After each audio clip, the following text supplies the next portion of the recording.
উড়াই কেমনে শোধ করব। চাল কেনার মতো পয়সা নেই, আমি ধরবো না, তুমি করতে নি। আমগুই বাবু বিপদে বাড়ায় লাভ আছে? আইনের লোকেরা যদি প্রথম থেকে না দেয় যাইতে আমরা যাইতে পারি কর। আল্লাহ গো কিস্তি উড়ে রেখেছি, আল্লাহ কি করবো? ও আল্লাহ কি করবো? একটা বার মাফ করেন ভাই।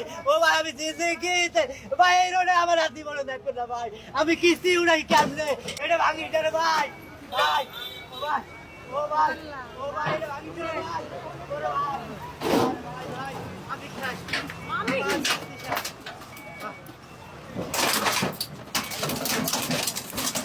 একদম ক্লিয়ার।